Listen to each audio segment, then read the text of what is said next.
Assalamualaikum dan salam Malaysia Madani, bersama saya Emran Azmi Rosli dalam Berita Pagi Sabah edisi Jumaat 29 November 2024. Sabah berbesar hati menjadi tuan rumah Kejohanan Olahraga Remaja Asia Tenggara kali ke-16 yang sedang berlangsung di Kota Kinabalu.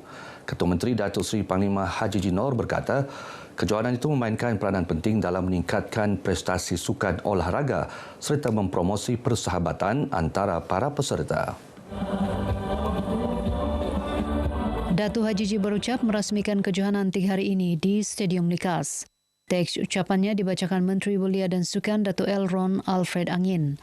Menurut Datuk Haji Ji, kerajaan negeri sentiasa komited menyokong pembangunan sukan, terutama dalam menyerlahkan bakat atlet-atlet muda. Katanya peruntukan berjumlah 101.49 juta ringgit disalur bagi melaksanakan pelbagai aktiviti tahun depan bagi meningkatkan pembangunan belia dan sukan negeri. Seramai 200 atlet mewakili 11 negara mengambil bahagian dalam kejohanan ini yang berlangsung sehingga esok. Negara terlibat ialah Thailand, Laos, Kemboja, Vietnam, Singapura, Brunei, Indonesia, Filipina, Timur Leste, Myanmar dan negara tuan rumah Malaysia.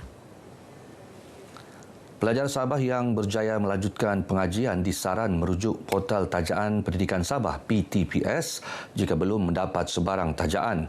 Exco Agama dan Pendidikan Negeri Datuk Dr. Muhammad Arifin Muhammad Arif berkata, selain menyelaras badan penaja, PTPS turut membantu pelajar mengenal pasti agensi yang sesuai untuk tajaan atau bantuan pendidikan.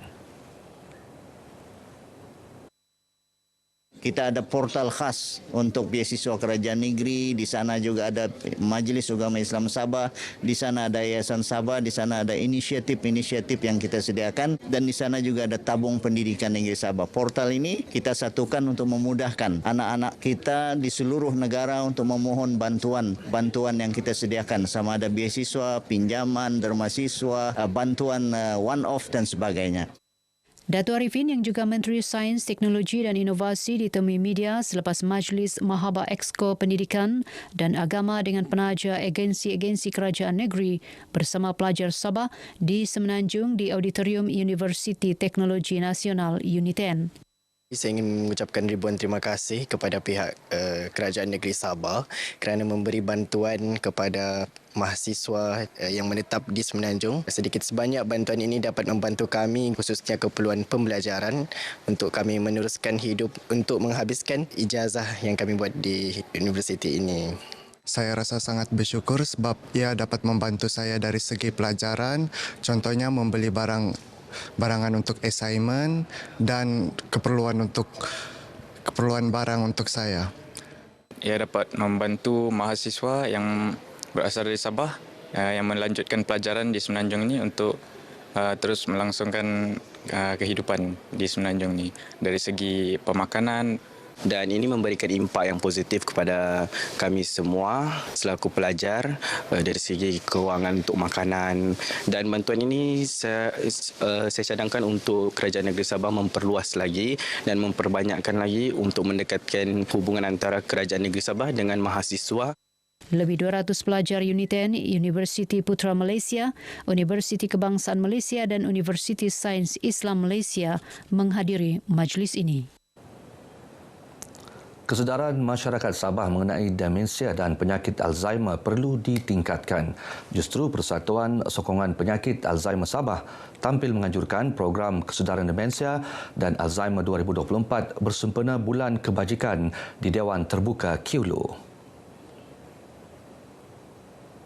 Adun Kilu Datuk Johnston Bangkwai yang menyambut baik penganjuran program ini berkata, orang ramai perlu mengetahui gejala awal penyakit serta cara penjagaan pesakit untuk memudahkan urusan penjagaan melibatkan ahli keluarga. Kerana kita semua tahu yang akan merasai betul itu bukan yang mendapat penyakit sakit demensia dan Alzheimer, tapi juga keluarga. Kerana dia ini akan menjadi bebanan dan sudah tentulah akan juga ada implikasinya kepada ekonomi keluarga itu sendiri. Kerana banyak belanja dan sebagainya. Datuk Johnston percaya terapi alam semula jadi yang ditawarkan menerusi pelancongan komuniti di daerah ini boleh membantu pesakit demensia kerana ia mampu memberi ketenangan kepada pesakit. Kalau kita pergi ke pusat-pusat penjagaan orang tua, memang ada ramai yang terkena ini dan ada juga yang tidak termasuk dalam kiraan penjagaan orang tua sebab dia orang dijaga di rumah. Jadi kalau kita tengok memang ramai. Kira-kira 300 penduduk sekitar menghadiri program ini yang turut dimeriahkan dengan jualan rahmah Kementerian Perdagangan Dalam Negeri dan Kos Sara Hidup Sabah serta saringan kesihatan oleh sebuah hospital pakar swasta. Universiti Malaysia Sabah UMS meneruskan usaha melindungi hidupan laut melalui inisiatif Segitiga Terumbu Karang CTI dan Matlamat Pembangunan Lestari SDG. Ia bertujuan meningkatkan kesedaran masyarakat berkenaan kepentingan penjagaan terumbu karang di Sabah. Naib Chancellor UMS, Profesor Datuk Dr. Kasim Mansur berkata, terumbu karang merupakan nadi ekosistem marin dan habitat pelbagai spesies hidupan laut di Sabah. Beliau berucap dalam majlis perasmian Coral Nursery Site UMS di Jetty Marine UMS. Teks ucapannya dibacakan Timbalan Naib Chancellor Akademik dan Antarabangsa, Profesor Dr. Syaril Yusof. Coral Nursery Site merupakan inisiatif Institut Penyelidikan Marin Borneo IPMB UMS dalam memelihara ekosistem terumbu karang. Bercakap kepada media, Pengurus Coral Nursery Site Dr. Muhammad Fikri Akmal Kodzori menjelaskan, inisiatif ini merupakan yang pertama dilaksanakan IPMB bagi memulihkan terumbu karang di kawasan perairan Jetty UMS.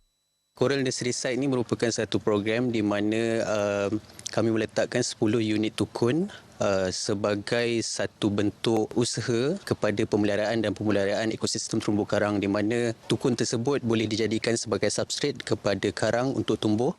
Program ini turut memberi pendedahan kepada pelajar UMS mengenai penanaman, penjagaan serta penyediaan terumbu karang. Stesen radio Keningau FM giat mendekati pendengar menerusi penganjuran pelbagai aktiviti. Justru pengurusnya Florence Chon Luan mengajak para pendengar menyertai program yang dianjurkan sebagai medium hiburan dan sumber maklumat semasa khususnya di pedalaman. Kita menghimpunkan mereka dengan memberikan maklumat-maklumat terkini apa aktiviti yang akan diadakan pada tahun depan di mana kan Keningau FM ini akan turut serta dan kita akan panggil untuk memeriahkan apa jua program yang diadakan. Beliau ditemui pemberita dalam majlis temu mesra apresiasi pendengar Keningau FM. Sementara itu, mereka yang ditemui menyambut baik peranan dan sumbangan stesen radio berkenaan. Peranan Keningau FM setakat ini sangat baik untuk kita semua di pedalaman Keningau ini. Lagi-lagi kepada semua pendengar-pendengar yang setia bersama dengan Keningau FM, terima kasih. Dan peranan dia sangat baik untuk kita di sini di Keningau FM supaya kita sentiasa dapat mendapat info-info yang terkini. Keningau FM juga mempunyai satu peranan yang penting, terutama sekali bagi artis-artis tempatan, terutama sekali yang berada di Keningau ini untuk memartabatkan lagu-lagu artis-artis tempatan itu sendiri. Jadi terima kasih Keningau FM. Stesen Keningau FM beroperasi sejak tahun 2009 dan bersiaran melalui 3 bahasa iaitu Bahasa Malaysia, Dusun dan Murut bermula pukul 6 pagi hingga 7 malam dengan pelbagai pengisian rancangan. Kejohanan Olahraga Remaja Asia Tenggara kali ke-16. Hari pertama kejohanan semalam menyaksikan kontingen Malaysia berada di kedudukan keempat dengan kutipan 2 pingat perak dan 1 gangsa.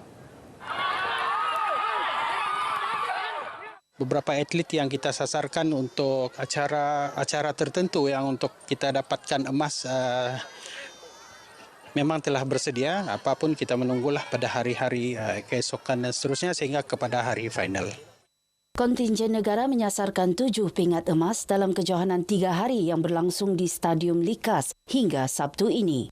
Sementara itu, kontingen Thailand mengungguli kutipan pingat hari pertama dengan 4 emas, 1 perak dan 1 gangsa. Vietnam pula di tempat kedua menerusi 3 emas dan 2 perak, manakala Indonesia di tempat ketiga dengan 1 emas, 3 perak dan 2 pingat gangsa.